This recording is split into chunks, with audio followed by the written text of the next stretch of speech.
तरह के एजेंडा में दर्शकों बात प्रभु श्री राम की, बात राम मंदिर की, बात उस सोच की जिस सोच ने भारत को एक साथ लाने की बात।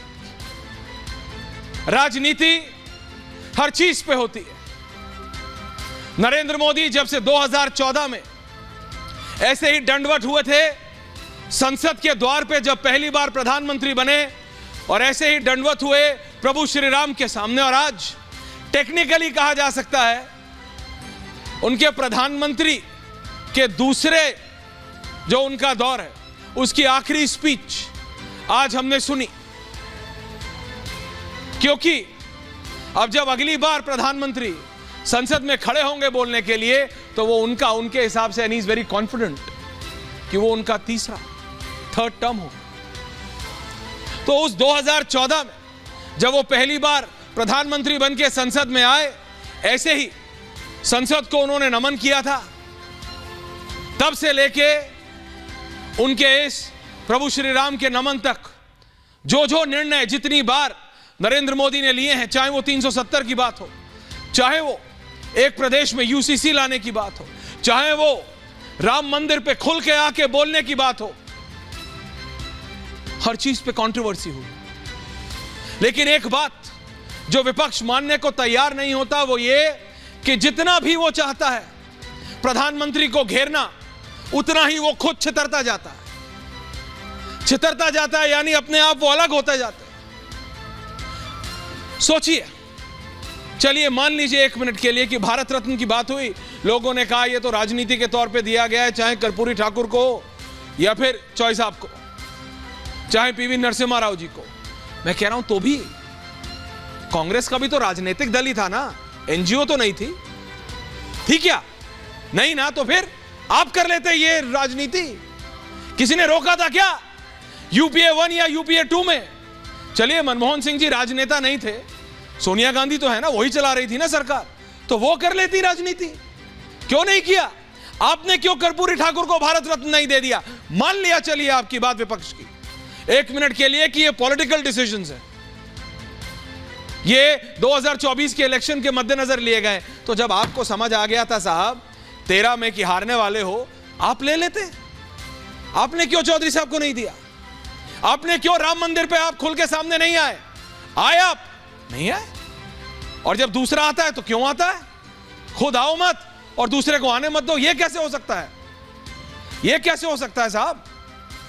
आज प्रधानमंत्री, गृह मंत्री और उत्तर प्रदेश के मुख्यमंत्री योगी आदित्यनाथ, तीनों प्रधानमंत्री और गृह मंत्री संसद में, बाबा विधानसभा में बोले। और क्या बोले? अपना पॉइंट उन्होंने दो टूक रखा है। विपक्ष को समझ नहीं आ रहा है। इन लेमैन्स टर्म जब मैं बार बार बोलता हूं ना, वो रियलिटी है। एक ही गेम के मोदी 15वें लेवल पे हैं और ये अभी पहले लेवल से दूसरे लेवल पे जाने की कोशिश कर रहे हैं विपक्ष वाले। Baba is following Modi, Yogi is following Modi, उसमें कोई दो राय नहीं। और उनको पूरा समर्थन है मोदी का, प्रधानमंत्री का पूरा समर्थन है बाबा को। और इसको मुझे दिखाने के लिए आपको वो कंधे वाली तस्वीर जरूरत नहीं है।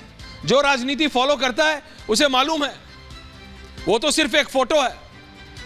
रियल सपोर्ट क्या होता है वो डिसीजंस में पता लगता है, वो निर्णयों में पता लगता है, वो पता लगता है कि आप कैसे एक्ट कर रहे हो।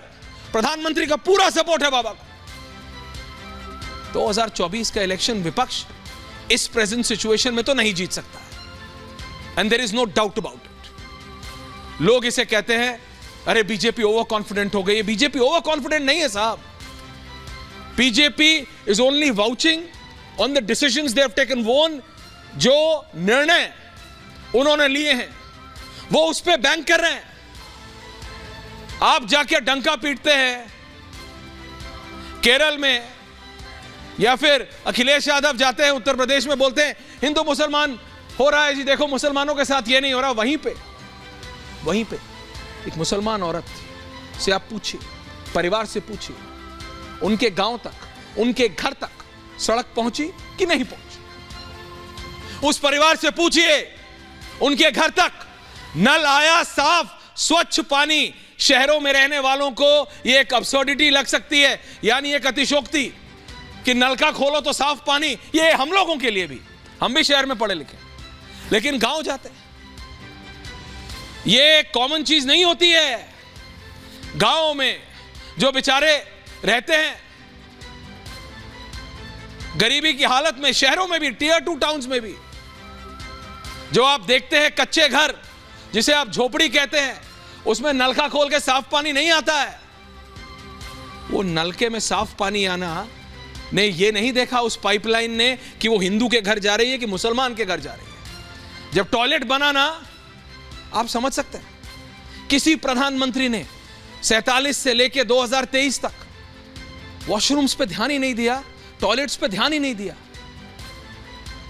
आप सोचिए, एक महिला अपना दिन शुरू करती है विद डिग्निटी, अगर वॉशरूम होता है तो आप सोच भी नहीं सकते हैं आज की जनरेशन जो शहरों में बैठी है, दैट यू गेट अप, आप सुबह उठते हैं, there is no washroom, there is no toilet in your house. घर की महिलाओं को, बच्ची से लेके बड़ों तक, बुढ़िया अम्मा तक खेतों में जाना पड़ता। वो तोड़ा प्रधानमंत्री ने। और पूछिए उसी महिला से, उसी परिवार से कि क्या टॉयलेट देने में डिफरेंशिएशन हुआ, क्योंकि आपके नाम के आगे खान या कपूर नहीं है, खान है इसलिए नहीं हुआ। और इसीलिए मैं कहता हूं विपक्ष यहां मात खाता है। आप हिंदू मुसलमान करते रह जाओगे, वो विकास का मॉडल लेके ले जाते हैं। अगर टक्कर भी देनी थी विपक्ष को तो इस मॉडल को देनी थी जो वो नहीं दे पाए। यूसीसी पे आप काउंटर करते रहे, उत्तराखंड में आया, जो गृह मंत्री ने बोला वो पूरे देश ने सुना, जो बाबा ने विधानसभा में बोला वो पूरे उत्तर प्रदेश ने सुना, लेकिन जो प्रधानमंत्री नरेंद्र मोदी ने बोला, that is the final word, चाहे वो प्रभु श्री राम को लेके हो या वो विपक्ष को लेके हो। समझ रहे हैं आप?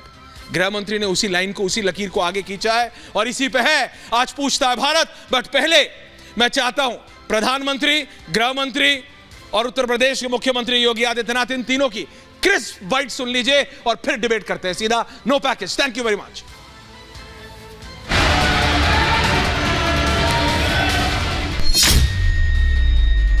राम मंदिर को लेकर के इस सदन ने जो प्रस्ताव पारित किया है, वे देश की भावी पीढ़ी को इस देश के मूल्यों पर गर्व करने की संवैधानिक शक्ति देगा।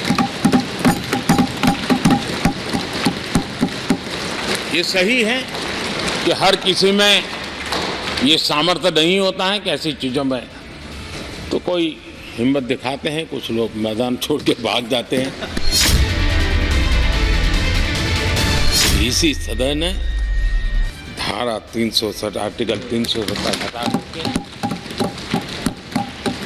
संविधान के पूर्ण रूप को, उसके पूर्ण प्रकाश के साथ उसका प्रकटीकरण हुआ।